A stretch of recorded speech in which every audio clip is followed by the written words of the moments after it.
నమస్కారం. నేను మీ doctor చిన్నమై లంజిరెడ్డిని. Graduates సమస్యల పరిష్కారానికి మీ గొంతుకనే వస్తున్నాను. మీ మద్దతు నాకు అందించి నా అభ్యర్థిత్వాన్ని బలపరిచి మొదటి ప్రాధాన్యత ఓటు వేసి గెలిపించాలని ప్రార్థిస్తున్నాను. భారత్ మాతాకి జై. I am one of the officers, few officers who started Arogyasri in both, in the combined state. That's so nice. Yeah, combined state with a limited staff. We were 4 to 5 officers and with 10 or 15 members of the staff, we started. అంటే మేము ఆరోగ్యశ్రీ ఆఫీస్ని start చేశాము. 2 సంవత్సరాల టైంలో మొత్తము state మొత్తం మేము ఆరోగ్యశ్రీ పథకాన్ని 23 డిస్ట్రిక్ట్స్, 23 డిస్ట్రిక్ట్స్. నేను చూశానండి నిజంగా ఆరోగ్యశ్రీ కింద మేజర్ ఆపరేషన్స్ పాపం చాలా మంది లేని వాళ్ళు చాలా యూజ్ అయింది. ఇది రాజశేఖర రెడ్డి గారి పుణ్యమని అనుకోవాలి ఈ విషయం. యాక్చువల్గా అప్పటికి ఇప్పుడు కూడా అది వాళ్ళకి ఏమంటారు, BPL population, especially poor and needy BPL population కాకుండా above BPL population, poverty line, above poverty line ఉన్న వాళ్ళకి కూడాను చాలామంది కూడా ఈ రోజు వరకు కూడా ఆరోగ్యశ్రీ అనేది వాళ్ళకి జనరల్ పబ్లిక్కి ఇన్ జనరల్ అండ్ పేషెంట్స్కి చాలామందికి అది ఇప్పుడు యూజ్ అవుతుంది. అంతేకాకుండా ఈ మధ్య కాలంలో మన గౌరవనీయులన్న సీఎం సార్ రేవంత్ రెడ్డి గారు కూడా ఆల్మోస్ట్ ఒక లిమిట్లో ఉన్న అమౌంట్ని కూడా ఎన్హాన్స్ చేశారు. వారు ఎన్హాన్స్ చేసి అంటే ఆరోగ్యశ్రీ పథకంని అందుకోవడానికి వీలుగా, అంటే సామాన్య ప్రజలు, దారిద్ర్య రేఖ దిగువన ఎవరైతే ప్రజలు ఉన్నారో వాళ్ళందరూ కూడాను ఇంకా కొంచెము బెటర్గా సర్వీసెస్ తీసుకోవడానికి వీలుగా, అంటే మేము స్టార్ట్ చేసినప్పుడు 2 లక్షల రూపాయలు, 2 లక్షల రూపాయలు వాళ్ళకి ఖరీదైన వైద్యము వాళ్ళకి అందించబడేది. అంటే వాళ్ళ దగ్గర ఆరోగ్యశ్రీ కార్డు వాళ్ళకి మేము ఇవ్వడం జరిగింది. ఇచ్చిన తర్వాత వారు ఏ హాస్పిటల్కి వెళ్ళినా, అంటే it may be government hospital, it may be private hospital వెళ్ళినప్పుడు వాళ్ళకి 2 lakhs వర్త్ ట్రీట్మెంట్ వాళ్ళకి ఫ్రీ ఆఫ్ కాస్ట్ ఇవ్వడం జరిగింది. దాన్నే ఈ రోజున రేవంత్ రెడ్డి సార్ 10 lakhsకి పెంచారు. రైట్, 10 lakhsకి పెంచారు. అంటే ఇక్కడ ఇంకొక విషయం నేను చెప్పాలి, అసలు దానికి in what way patient will be helped అనేది మనం చెప్పాలి ఇక్కడ. దీంట్లో ఒక ఆరోగ్యశ్రీకి పథకానికి ఒక బ్యూటీ ఏమిటి అంటే, జస్ట్ పేషెంట్ అటెండ్ దగ్గర ఆరోగ్యశ్రీ కార్డు ఉంటే చాలు. ఒక టైంలో ఏమయ్యేదంటే, ఒక కార్పొరేట్ హాస్పిటల్ గడప దొక్కాలంటే సామాన్య మానవుడికి, సామాన్యమైన పేషెంట్కి అసలు అందని ద్రాక్ష అనుకోండి. జస్ట్ ఆయన అసలు అడుగు పెట్టాలంటే కూడా భయపడాల్సిన పరిస్థితి. ఇప్పుడు దర్జాగా ఆ కార్డు తీసుకెళ్ళి మనకి మేజర్ ఐడెంటిఫైడ్ డిసీజెస్ ఉన్నాయి. Heart diseases, kidney problem, neuro diseases, అదేవిధంగా అది పాలిట్రామా కేసెస్ ఉంటాయి, అంటే accident cases, major accident cases, orthopaedic ఇవన్నీ ఉంటాయి. ఇవన్నీ కూడా మేజర్ డిసీజెస్ అన్నీ కూడా వాటిలో కవర్ కావడము. అంటే దీనికి ఒక చిన్నది బ్యాక్గ్రౌండ్ కూడా నేను చెప్తే బాగుంటుందేమో అనిపించింది నాకు. మీకు గుర్తుందో లేదో, అప్పుడు వైఎస్ఆర్ గారు సీఎంగా ఉన్నప్పుడు సీఎంఆర్ఎఫ్లో ఎవరికైనా ఒక పేషెంట్కి సీఎం రిలీఫ్ ఫండ్ ఇచ్చేవాళ్ళు. అంటే అప్పటికి ఆరోగ్యశ్రీ రాలేదు యాక్చువల్గా. సీఎం రిలీఫ్ ఫండ్ ఇచ్చేవారు. సీఎం రిలీఫ్ ఫండ్ అంటే ఆయనకి 15 లక్షలు ఖర్చు కావచ్చు.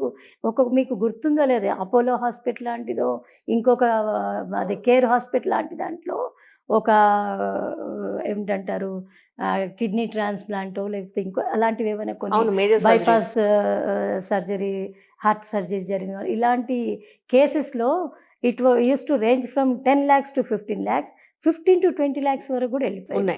కానీ గవర్నమెంట్ కూడా వారు సింపథెటిక్ వ్యూలో ఏం చేసేవారంటే, ఎవరైనా పేషెంట్ ఇది మాకింత 15-20 లక్షలు ఖర్చు అయింది కాబట్టి మీరు మాకెంతో కొంత ఆర్థిక సహాయం చేయండి అన్నప్పుడు ఏమయ్యేది, మ్యాక్సిమం ప్రతి పేషెంట్కి ఒక 2 to 3 lakhs, max 4 to 5 lakhs ఇవ్వగలిగేవాళ్ళం సీఎం రిలీఫ్ ఫండ్ కింద. సో ఇదంతా చూసిన తర్వాత అలా చాలామంది ఆ విధంగా వేల మంది లక్షల మంది బెనిఫిట్ పొందిన పరిస్థితులు కూడా ఉన్నాయి. కానీ by that time they have sold out their houses, they have sold out their property, they have sold out their jewellery. అంటే వాళ్ళ ఇంటిని ఒంటిని అన్ని గుల్ల చేసుకొని చివరికి అంటే కొన్నిసార్లు ప్రాణాలు కూడా దక్కని పరిస్థితి అవును అవును అయిపోయిన తర్వాత లక్షలు ఖర్చు పెట్టిన తర్వాత ఎంతో కొంత గవర్నమెంట్ ఆర్థిక సహాయం అయితే చేసేది. కానీ తర్వాత ఈ ఆరోగ్యశ్రీ అనే పథకం రూపొందిందే అక్కడి నుంచి అనమాట. మనం ఇలా 2 లక్షలు 3 లక్షలు 4 లక్షలు ఎంతమందికి ఎంతకాలంగా ఇవ్వగలం మనము? దాని బదులుగా మనము గవర్నమెంటే పేషెంట్ తరఫు నుంచి హాస్పిటల్కి పేమెంట్ చేస్తుంది. సమ్ అమౌంట్, సమ్ ఫిక్స్డ్ అదే అమౌంట్. అదే అదే ఇప్పుడు నాకు కూడా డౌట్ ఉంది యాక్చువల్లీ. ఎస్ ఎస్ కార్డు ఉంది అని అనగానే అవునండి. అంటే ఏ హాస్పిటల్ అయితే వీళ్ళు ట్రీట్మెంట్ తీసుకుంటారో ఆ హాస్పిటల్ గవర్నమెంట్ పే చేస్తుందండి? గవర్నమెంటే పే చేస్తుందండి. కేవలం అది ఆయనకు ఉండే ప్రివిలేజ్ ఒకటి, ఆయనకు ఉండాల్సిన ప్రివిలేజ్ ఒకటే. పేషెంట్కి ఏమంటే if he has Aarogyasri card then he can very well go to the any hospital. అది కార్పొరేట్ హాస్పిటల్ కావచ్చు లేదా గవర్నమెంట్ హాస్పిటల్ కావచ్చు. అయితే ఇక్కడ కొంచెం తేడా ఉంది. అదేంటంటే అన్ని ప్రొసీజర్స్ కవర్ కావు. అవును, అన్ని ఆరోగ్యశ్రీలో. హాస్పిటల్లో కూడా ఇవ్వరు. అన్ని హాస్పిటల్ ఇవ్వరు, అన్ని ప్రొసీజర్ అన్ని చోట్ల కవర్ కావు. కాబట్టి ఎక్కడైతే అవి కవర్ అవుతాయో అక్కడికి వెళ్ళి ఆ ట్రీట్మెంట్ వాళ్ళు తీసుకుంటే కనుక, అంటే సింపుల్ నేను చెప్పాలంటే ఒక పేషెంట్ ఆరోగ్యశ్రీ కార్డు తీసుకెళ్ళి దాదాపుగా 10 లక్షల విలువైన ట్రీట్మెంట్ ఆయన తీసుకొని ఒక పైసా జేబులో ఒక పైసా ఖర్చు చేయకుండా ఈ కెన్ కమ్ అవుట్ హ్యాపీలీ అనమాట. This is the beauty of the scheme. Of course that is not only the scheme, otherwise also. అంటే మనం ఇందాక ఒకటి అనుకున్నట్టు ఆరోగ్యశ్రీలో అన్ని డిసీజెస్ కవర్ కావు కాబట్టి but government hospital is always there to treat any type of treatment, any type of diseases. Government hospital ఎప్పుడు కూడాను ఎలాంటి జబ్బు వచ్చినా, ఎలాంటి పేషెంట్కి ఎలాంటి జబ్బు, చిన్న జబ్బు పెద్ద జబ్బు ఖరీదైన జబ్బు ఏదన్నా రానివ్వండి, ఫ్రీ ఆఫ్ కాస్ట్ ట్రీట్ చేయడానికి రెడీగా ఉన్నారు. సో ఇంకోటి మీరు ఇందాక మనం మాట్లాడుకున్నట్టు నిలోఫర్కి వెళ్ళినప్పుడు అంత పరిసరాలు బాగలేవు, గాంధీ ఉస్మానియాకి వెళ్ళిన పరిసరాలు అంత బాగుంటలేదు, మంచి డాక్టర్లు మంచి నర్సింగ్ స్టాఫ్ ఉందంటే అయినా జనం వస్తున్నారు. అవును, ఎందువల్ల అంటారు? యాక్చువల్గా మనకి బెడ్ కెపాసిటీ ఉస్మానియా అనుకుందాం, గాంధీ అనుకుందాం, గాంధీకి ఒక 1500 అనుకుందాము బెడ్ స్ట్రెంత్. అంటే ఉన్న పడకల సంఖ్య ఒక 1500 2000 అనుకుందాం. కానీ దానికి డబుల్ ద సంఖ్య వస్తున్నారు. లేదా కనీసము 2000 పడకల సామర్థ్యం ఉన్న ఉస్మానియా ఆసుపత్రికి కానీ గాంధీ ఆసుపత్రికి కానీ రోజుకు 3000 మంది దాకా వస్తున్నారు ట్రీట్మెంట్ కోసం. అవునండి, ట్రీట్మెంట్ ఎందుకంటే వాళ్ళకి గవర్నమెంట్ హాస్పిటల్ మీద నమ్మకము పోలేదు. They are still able to reach the hospitals. కాకపోతే ఇంకా వాళ్ళకి బెటర్ ట్రీట్మెంట్, బెటర్ సర్వీసెస్ ఇవ్వాలి. కాబట్టి మనము ఇంకా కొంచెము హాస్పిటల్ని ఇంకొంచెం మనము దాన్ని బెటర్మెంట్ దిశగా తీసుకెళ్తే బాగుంటుంది అనేది గవర్నమెంట్ ఆలోచన, ప్రజల ఆలోచన ఎలాగో ఉంది.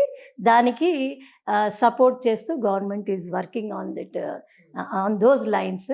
అండ్ మేము మ్యాక్సిమం దానికి ఆ ప్రయత్నం చేస్తున్నాము.